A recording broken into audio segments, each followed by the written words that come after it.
السلام عليكم خوتي خواتاتي، كنتمنىكم تكونوا بخير وعلى خير ان شاء الله بصحه فطوركم اخوتي. هذا الفيديو كنمونطي فيه ورا الفطور بصحه فطوركم. وش غنقول لكم، انا اليوم جيت نشارك معكم ثاني فطوري كيف ما العاده، فطور بسيط بسيط جدا ديال الناس البسطاء. خوتي هنا عندي الطاجين درت فيه الحيمات وبصيله من طبيعه الحال راهي غنشلضها قدامكم. غنشارك معكم في هذا الفيديو اي حاجه يعني اللي وجدت في الفطور ديالي غنشاركها معكم ان شاء الله. كنتمنى هذا الفيديو يعجبكم وكنتمنىكم تدعموني ان شاء الله باش هاد القناه تزيد تكبر ان شاء الله ويستافدوا منها بزاف ديال الناس.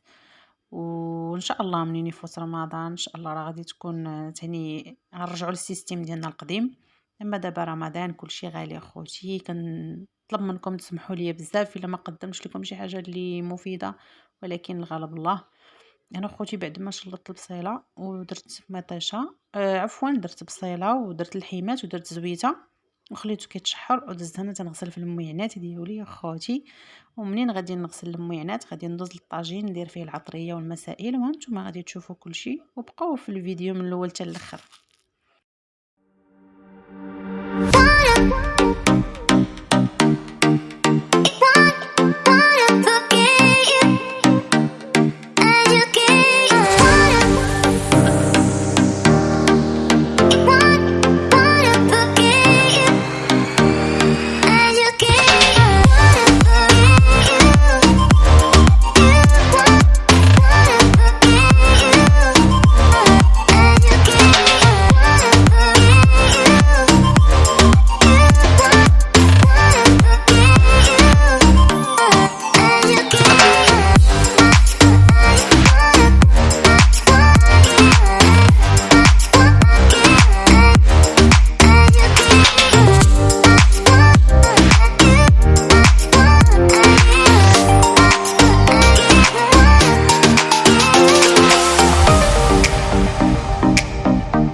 هنا اخوتي بعد ما ساليت المعينات ديالي كما كتشاهدوا صافي غادي ننظف هذاك الشيء ونكمل هذاك الشيء اللي بقى ليا في الماعن، وغادي ندوز ان شاء الله نوجد تاني حاجه اخرى.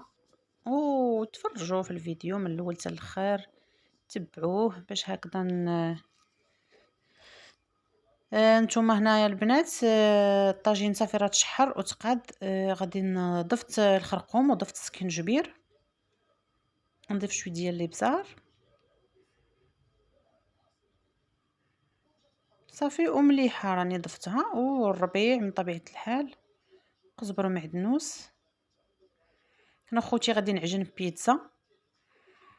درت واحد 2 كيسان ديال الفورص ونص كاس ديال الفينو ما عامرش، يعني بحال قلتي ربع ديال الكاس.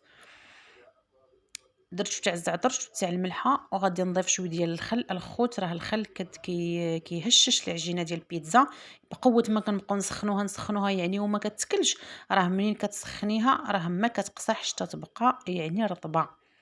أنا شدت الناس حيت أنا خدمت مع الناس وشفتهم أشنو كيديروا في البيتزا في المحلات الكبار، كيديروا هاد الشي ديال الخل كيديروه في العجين ديال البيتزا، كتجي الصراحة رائعة وما كتكونش قاصحة. أنا خوتي راه عجنت العجينة وخليتها كترتاح، وهنا دزت غادي نقطع هاد القريعة هادي، غنديرها تشحر وغنقطع معاها الفلفلة، واحد نصيص ديال الفلفلة. أنا ما متواجداش عندي فلفلة بالألوان، عندي غير الخضرا، قلت غادي ندير غير فلفلة خضراء أخوتي وهداك شويه ديال القرعة صافي. أصلا القرعة راه كدار في البيتزا صافي. شلطتها هكاك، ماشي شلطتها عفوا، قطعتها دوائر رقيقة بزاف ودرت لها شويه تاع الزيت صافي، وغادي نشعل عليها البوطه وغنخليها. وغنشد اخوتي هاد نص فلفله حيت ما بغيتش ندير الشرموله كتيره وهذا باش ما يشيطش ليا، بغيت ندير داكشي على القياس اللي عندي. انا خوتي راني قطعت فليفله كيف ما كتشاهدوا في الفيديو، كنقطعها رقيقه باش دغيا الدبال ما تشدش ليا وقت طويل. هنا هذه خوتي فلفله حاره، درت غير ربع ديالها ماشي حيت حاره بزاف، درت غير ربع ديالها وغادي نشلضها مزيان وغادي نلوحها مع ديك الفلفله والقرعه اللي درتي يتصوطاو في المقله صافي. وغادي ندوز نصايب لاصوص. هنا خوتي عندي هاد الزيتون راه كنغسلو انا من الملح حيت تيكون مالح بزاف تنغسلو.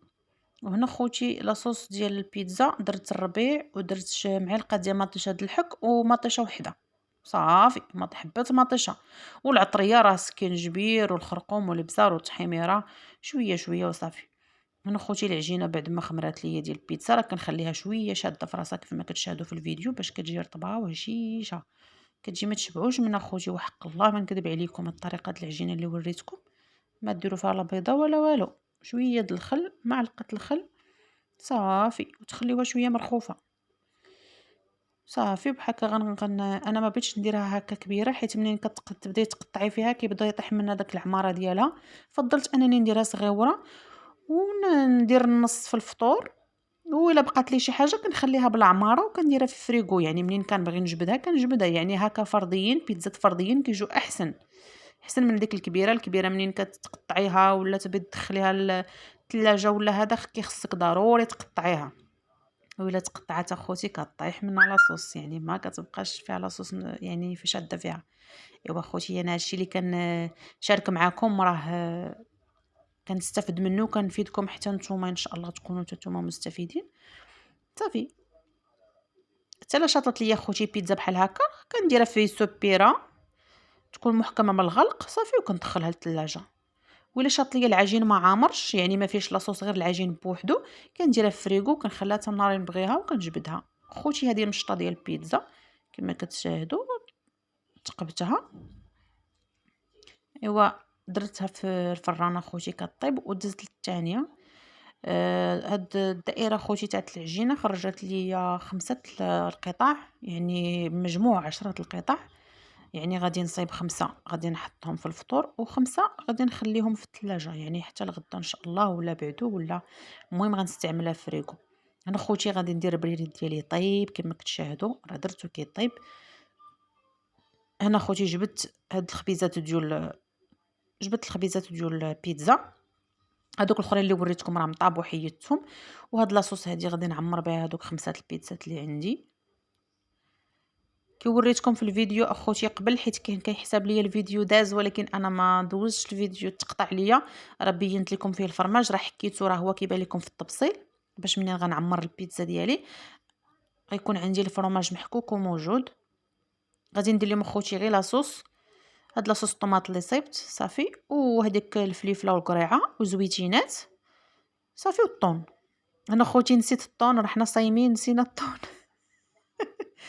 نسيت الطون اخوتي وسبقت الزيتون، سمحوا لي بزاف. انا دابا كنعاود نرجع ندير في الطون، اي سمحوا لي بزاف اخوتي مع الزربه، وراكم عارفين والانسان بوحدو ومنو هنا راه اختي الله يحسن العوان. ها سمحوا لي انتم اخوتي دابا راه درت لهم غير القياس يعني راه كيبانوا عامرين. ايوا صافي خوتي غندير عليهم هاد شويه ديال الزيتون. خوتي انا الزيتون منين كنحيد له الزريعه راه كنقطعو كل زيتونه كنقطعها على 4، حيت أصلًا هاد الزيتون مالح بزاف، يعني ما تحتاجي كاع ديري فيه كمية كبيرة، غير الملح، ما فيه غير الإنسان يدير غير الزواق وصافي. أمّا هو اختي مالح، عرفتي ما تقديش تحطيه في فمك واخا غسلتو بقى مالح. خوتي هنا هاد الفريميج اللي وريتكم في الفيديو راه كيحسب ليا داز هو راه تقطع. ايوا خوتي راني حكيتو قديتو، دابا راه تنعمر به هاد البيتزات، راه كيجيو زوينين خوتي واخا اقتصاديين وما فيهمش شي حاجه اللي زعما زايده. المهم ماشي على قد الحال ولكن راه جاو زوينين. هنا خوتي صافي حيدت هادوك البيتزات. هنا درت خوتي جبت هداك التفاح اللي وريتكم من قبل، قلت لكم كيفاش كندير ليه، راه طحنته تيبقى بارد اخوتي، طحنته دابا راه غادي نديرو في الكاس ديالو وصافي، وغادي تشاهدوا معايا الفطور ديالي كيفاش درت ليه وكيفاش وجدته نتوما معايا وهانتوما مع الفيديو. هنا اخوتي وجدت الفطير ديالي كيف ما كتشاهدوا، اتاي بيتزا الطويجين ديالي راه طايب تما بالحيمات وشويه ديال الخيزو وسلو وشويه ديال الشباكيه والتمار.